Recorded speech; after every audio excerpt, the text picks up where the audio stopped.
Hi friends, എല്ലാവർക്കും എൻ്റെ ചാനലിലേക്ക് സ്വാഗതം. എനിക്ക് കുറച്ച് മുരിങ്ങയ്ക്ക കിട്ടിയിട്ടുണ്ട്. അതൊരു തോരനാണ് ഞാൻ ഉണ്ടാക്കാൻ പോകുന്നത്. എല്ലാവർക്കും കൂടി പരിചയപ്പെടുത്തുകയാണ്. എല്ലാവർക്കും അറിയാം, തോരൻ വെക്കാനൊക്കെ അറിയാം. എന്നാലും ഞാൻ ഇന്നൊരു വെറൈറ്റി ചേരുവയുടെ ചേർത്താണ് തോരൻ വെക്കുന്നത്. തന്നെയല്ല, ഇതിനകത്ത് ഒന്ന് രണ്ടെണ്ണം മുറ്റിയ മുരിങ്ങയ്ക്ക ഉണ്ട്. അത് സാധാരണ നമ്മളെല്ലാം എടുത്ത് കളയുകയാണ് ചെയ്യുന്നത്. പക്ഷെ അതെങ്ങനെ ഉപയോഗിക്കാമെന്നുള്ള ഒരു വിദ്യയും കൂടെയാണ് ഞാൻ കാണിച്ചു തരുന്നത്. ഇത് ഒരെണ്ണം നന്നായിട്ട് മുറ്റിപ്പോയതാണ്. അത് നമുക്ക് എങ്ങനെ ചെയ്യാമെന്ന് കാണിച്ചു തരാം. നമ്മൾ മുരിങ്ങയ്ക്ക എടുക്കുമ്പോൾ പ്രത്യേകം ശ്രദ്ധിക്കേണ്ട ഒരു കാര്യം, ഇതിൻ്റെ ഈ പച്ച തൊലിയിലാണ് ഇതിൻ്റെ ഗുണമുള്ളത്. അത് നമ്മൾ കയ്യിൽ നിന്ന് പലരും അത് ചുരണ്ടി വെളുപ്പിച്ചിട്ടാണ് കൂട്ടാൻ വെക്കുന്നത്. അങ്ങനെ ചെയ്യരുത്.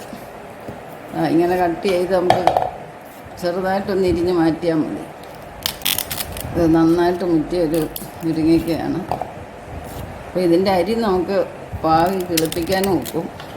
അപ്പോൾ സ്ഥലമൊന്നും ഇല്ലാത്തവർക്ക് ഒരു ഗ്രോ ബാഗ് പോലെ നമ്മുടെ അരിക്കവറൊക്കെ എടുത്ത് പേപ്പറും കരിയിലയൊക്കെ എടുത്ത് വെച്ചിട്ട് നിറയ്ക്കാം. മണ്ണില്ലാത്തവർക്ക് ചെയ്യാവുന്നതാണ്. ഇങ്ങനെ നമ്മൾ കൂട്ടാൻ വെച്ച് കഴിഞ്ഞാൽ നമുക്കത് കഴിക്കാൻ ഒക്കത്തില്ല. ഇതിൻ്റെ അരിയെല്ലാം മാറ്റി നമുക്ക് പാകാൻ മാറ്റിയിട്ട് ഇത് ചെയ്യേണ്ടതെന്ന് പറഞ്ഞാൽ ഈ നടുക്കലത്തെ ഒരു പാടയുണ്ട്, കട്ടിക്കുള്ള പാടയാണിത്. ഇത് നല്ലപോലെ ചെത്തി കളയുക. ഉണ്ടല്ലേ? അപ്പോൾ ഇതിനകത്ത് നല്ലൊരു മാതളമുണ്ട്. ഈ മാതളം നമുക്ക് കഴിക്കാവുന്നതാണ്. അങ്ങനെ ഓരോന്നിൻ്റെയും നമുക്ക് ഇളക്കി കളയാം. ഇളക്കുന്നതിനൊന്നും ഒരു പാടുമില്ല, നല്ലപോലെ ചെത്തിയാൽ മതി. കണ്ടില്ലേ? കട്ടിക്കിഞ്ഞിളകി വരും. ഇത് കഴിഞ്ഞാൽ അതിനകത്ത് മാതളമുണ്ട്. ഇനി നമുക്ക് ഇതെല്ലാം അതുപോലെ എടുക്കാം. അപ്പം നമ്മൾ ഇത്രയും മുരിങ്ങയ്ക്ക എടുത്തിട്ടുണ്ട്, ക്ലീനാക്കി കഴുകിയെല്ലാം എടുത്തിട്ടുണ്ട്. കണ്ട് നമ്മളിതിൻ്റെ ആ കട്ടിയായിട്ടുള്ള പാട മാത്രമാണ് ചെത്തി കളഞ്ഞേക്കുന്നത്. അപ്പോൾ ഇനി നിങ്ങൾ ആരും തന്നെ വിളഞ്ഞ മുരിങ്ങയ്ക്ക വെറുതെ കളയരുത്. അത് ഇച്ചിരി മെനക്കെടണമെന്നുള്ളതേ ഉള്ളൂ. എൻ്റെ പാട പോയി കഴിഞ്ഞാൽ ഇതിനകത്തുള്ള പൾപ്പ് നമുക്ക് കഴിക്കാവുന്നതാണ്. ഇത്രയും പാടയുണ്ടായി കിട്ടിയിട്ടുണ്ട് നമുക്ക്. കണ്ടോ? ഈ പാട എടുക്കുന്നതിന് ഒരു ബുദ്ധിമുട്ടുമില്ല. നല്ലപോലെ ചെത്തി എടുത്ത് മാറ്റാവുന്നതാണ്. ഈ വിളഞ്ഞരിയെല്ലാം നമുക്ക് കൊണ്ടുപോയി പറമ്പിലിടുകയും ചെയ്യും. കിളിച്ച് വരും. ഒന്നുമില്ലെങ്കിൽ നമുക്ക് മുരിങ്ങയിലെങ്കിലും വെച്ച് ദിവസവും ഫുഡിൻ്റെ കൂടെ നമുക്ക് ഉപയോഗിക്കാം. ഇതില്ലേ? ഇനി നമുക്കിത് തയ്യാറാക്കാം. ഇനി ഇതിന് സ്പെഷ്യലായിട്ട് ഞാൻ ചേർക്കുന്ന ബീറ്റ്റൂട്ടാണ്.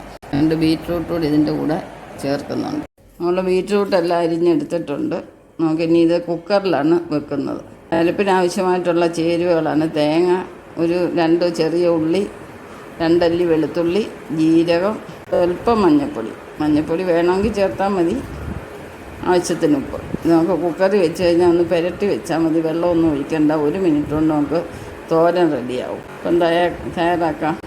ചേരുവകളെല്ലാം നമുക്കൊന്ന് ചതച്ചെടുക്കാം. ചതഞ്ഞിട്ടുണ്ട്. നമുക്കിനി ഇതിലേക്ക് തേങ്ങ ഇട്ട് കൊടുക്കാം. തേങ്ങയൊക്കെ അവരവരുടെ ഇഷ്ടത്തിനനുസരിച്ച് ഇടാവുന്നതാണ്. ഇനി ഇതെല്ലാം കൂടെ ഒന്ന് യോജിപ്പിക്കാം. ഇതിലേക്ക് ഇനി അരിഞ്ഞു വെച്ചിരിക്കുന്ന ബീറ്റ്റൂട്ടും മുരിങ്ങയ്ക്കയോടെ ഇട്ട് കൊടുക്കാം. എല്ലാം വരണ്ടിട്ടുണ്ട്. നമുക്കിനി ഇതിലേക്ക് ഒരു കൈ നനയുമെന്നുള്ള വെള്ളം മാത്രം ഒഴിച്ചു കൊടുത്താൽ മതി. കാരണം കുക്കറിലാകുമ്പോൾ ഒരു വിസിലിൽ മുരിങ്ങയ്ക്ക വേവും. നമുക്ക് കടുക് താളിച്ചതോടെ ഇതിൻ്റെ പുറത്ത് ഇട്ട് കൊടുക്കാം. നല്ല വൃത്തിയായിട്ട് തോന്ന് കിട്ടിയിട്ടുണ്ട്. നമുക്കിനി ഇതിൽ ഡിഷിലോട്ട് മാറ്റാവുന്നതാണ്. വളരെ പെട്ടെന്ന് തന്നെ തയ്യാറാക്കിയെടുക്കാവുന്ന ഒരു തോരനാണ്. ഹെൽത്തി ആയിട്ടുള്ള തോരനാണ്. അപ്പോൾ എല്ലാവർക്കും ഈ വീഡിയോ ഇഷ്ടപ്പെട്ടെന്ന് വിചാരിക്കുന്നു. ഇതുവരെയും സബ്സ്ക്രൈബ് ചെയ്തിട്ടില്ലാത്തവർ സബ്സ്ക്രൈബ് ചെയ്യുക. നെക്സ്റ്റ് ഒരു വെറൈറ്റി ആയിട്ട് അടുത്ത വീഡിയോയിൽ കാണാം. ശുഭദിനം ആശംസിച്ചുകൊണ്ട് ബൈ.